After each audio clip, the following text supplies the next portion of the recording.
Hey everyone, this is David. It's a quick hit. Guys are loving these afternoon quick hits.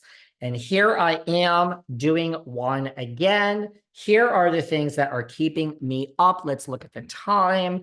We don't go too long because that would be called an episode. Quick hits, guys.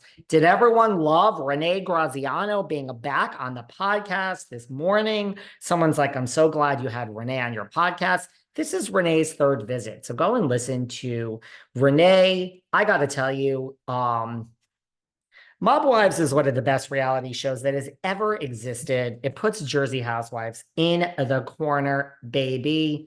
And you want to play with the big boys because that's called Mob Wives. Go and listen to Renee.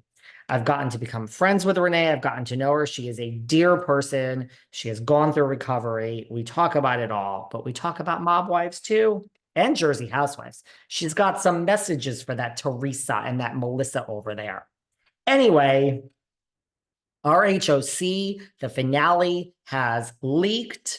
We can't really hear the audio that well, but if everyone hasn't heard this, the girls are in London. They are filming their finale for RHOC, and we can vaguely make out Tamra and Shannon having a fight. It's always like, you gotta wonder, how do these big explosions happen at the end of the season? Like, come on, tap, tap, tap from producers. Like, obviously, we're going to have a major Tamra and Shannon smackdown at the finale. I'm not saying it wasn't there. I'm not saying it hasn't been building, but you ever wonder, like, why do we have these things? And it's not like just, oh, today's the day. We just had a huge fight. Let's end the season. It's the end of the season, and you tell Tamra and you tell Shannon, this is it. Go for it. But we hear Shannon and Tamra confronting each other. We can't hear much.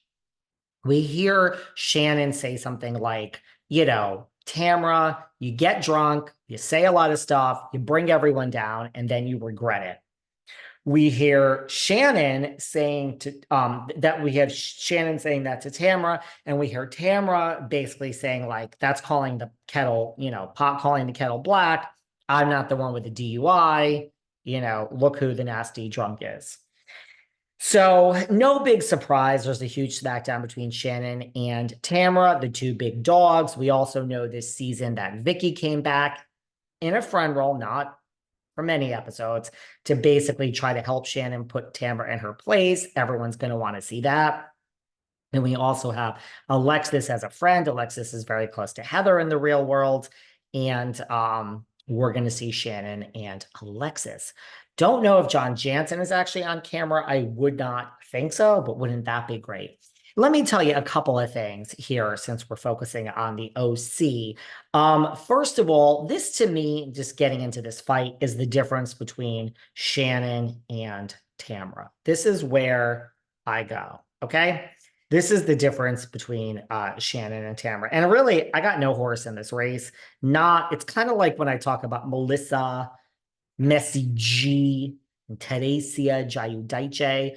When I say I don't got any horse in the race, it's like the lesser of two evils. Some days it's Melissa. Some days Melissa is actually the lesser of the two because that Teresa's an animal.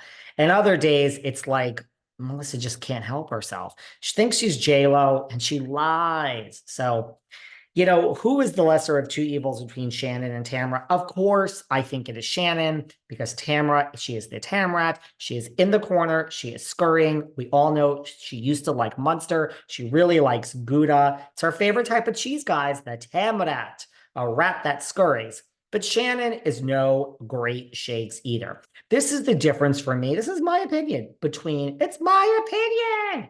This is the difference between Shannon and Tamra to me. I mean, because I thought about it when I listened to the audio on this fight. Shannon is often misguided. Her thoughts and what she gets angry over are often misdirected.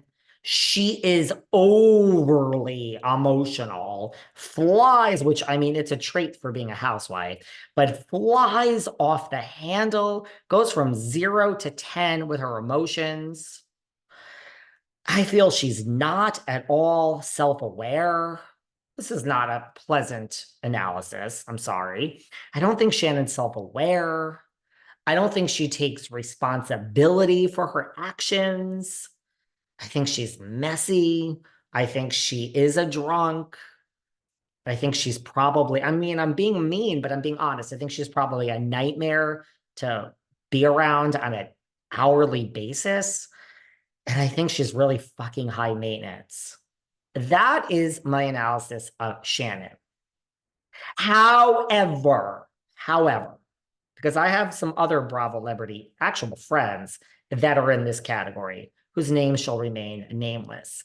When you strip away all of that, drunk, emotionally, over dramatic, high maintenance, I do think that there is a kind heart. I think Shannon, I root for Shannon despite all of that. I do not want to have dinner with Shannon at the Quiet Woman.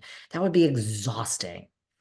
I think though there's a good heart there. I think she is a good person. I don't think she means any harm. And so there are just people that are in their own way and they're authentically themselves. And you can't not like people like that. You can't be angry because there is a good heart in there. So I don't necessarily want to engage with these high maintenance people in my personal life, but there's a good heart and she means well. And you gotta love that. You gotta stand by that.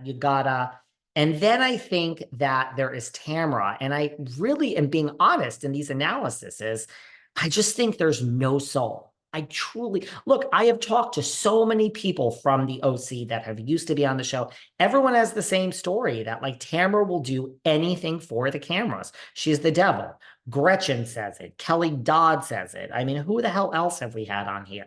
You know, if you want to factor in like Dr. Jen and whoever else. I, I don't even know. I'm just throwing names out now. Although Megan King, should we have Megan King back on the podcast? Megan King, I think, says good things about Tamra. That's the difference. I think that Tamra is more self-aware than Shannon. I think she's probably lighter to be around. I think she kind of gets the way the world works way more than Shannon. But I think she'll do anything for, not even for the show, just anything for her own cause. I just don't think this, listen, she's the rat that scurries in the corner for a reason. That's why she's good at her job. I just don't think there's a soul in there. And so Shannon is, I don't know, which of those is the lesser of two evils, right? I'll take the person that's just out of touch maybe and not self-aware, but I think Shannon has a good heart. So the bottom line is to me, look, I don't know about how the next season of the OC is going to be, but it's the most excited I've been for a season of the OC in a long time. Tamra coming back didn't really excite me. I'm like, that's 2 episodes.